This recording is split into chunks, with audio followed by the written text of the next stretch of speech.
Assalamualaikum. Kami di sini ingin menjelaskan tentang apa itu reologi. Apakah Anda pernah menuangkan sirup dari botol, mengocok obat sebelum diminum, dan mengoleskan krim pada kulit?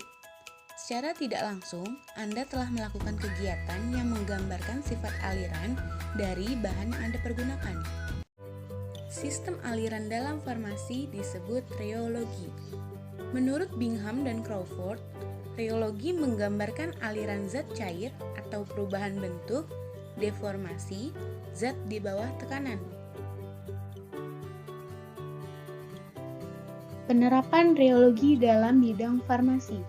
Pertama, cairan, ada pencampuran, pengurangan ukuran partikel dari sistem-sistem dispersi dengan shear, pelewatan melalui mulut, penuangan, pengemasan dalam botol, pelewatan melalui jarum suntik, perpindahan cairan, stabilitas fisik sistem dispersi.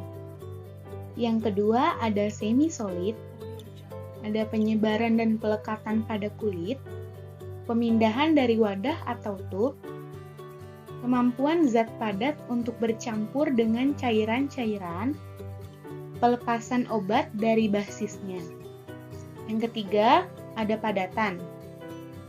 Aliran serbuk dari corong ke lubang cetakan tablet atau kapsul, pengemasan serbuk atau granul. Yang keempat, ada pemprosesan. Ada kapasitas produksi alat, efisiensi pemprosesan. Jadi, reologi itu berhubungan dengan viskositas. Apa sih viskositas itu? Viskositas adalah suatu pernyataan tahanan dari suatu cairan untuk mengalir. Makin tinggi viskositas, maka makin besar tahanannya. Selanjutnya, ada faktor yang mempengaruhi viskositas. Yang pertama, ada suhu, yang kedua berat molekul, yang ketiga penambahan bahan lain, yang keempat tekanan, yang kelima konsentrasi larutan.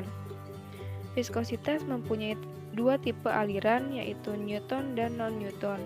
Untuk Newton, yaitu aliran yang tidak membutuhkan energi atau tekanan untuk bisa mengalir karena akan mengalir dengan sendirinya, mengikuti gaya gravitasi sehingga viskositas atau kekentalan zat tidak berubah.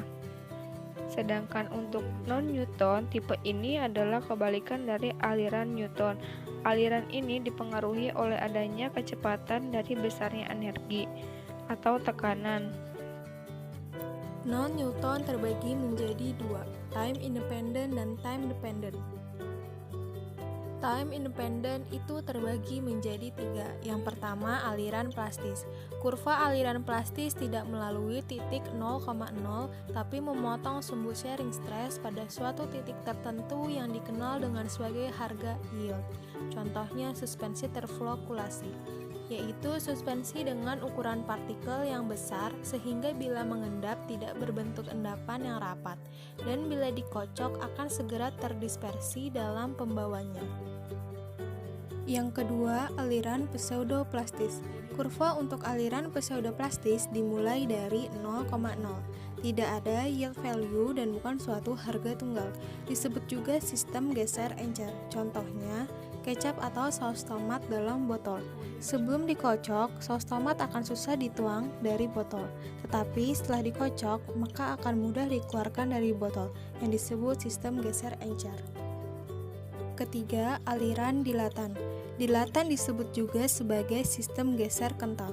Terjadi peningkatan daya hambat untuk mengalir atau viskositas dengan meningkatnya rate of shear. Contohnya salep dan pasta.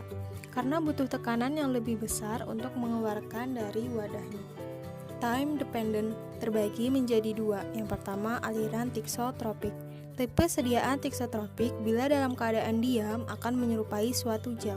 Ketika diberi tekanan, misalnya pengocokan, struktur gel ini akan terpecah menjadi partikel-partikel yang lurus yaitu sol. Pada saat pengocokan dihilangkan, tahap demi tahap struktur gel kembali terbentuk. Kedua, aliran anti-thixotropik merupakan kebalikan dari aliran thixotropik. Sol menjadi gel menjadi sol. Contohnya magma magnesia. Bila dikocok, struktur sol akan menjadi gel, di mana kekentalannya bertambah, sehingga terjadi hambatan untuk mengalir. Namun bila didiamkan akan kembali menjadi sol.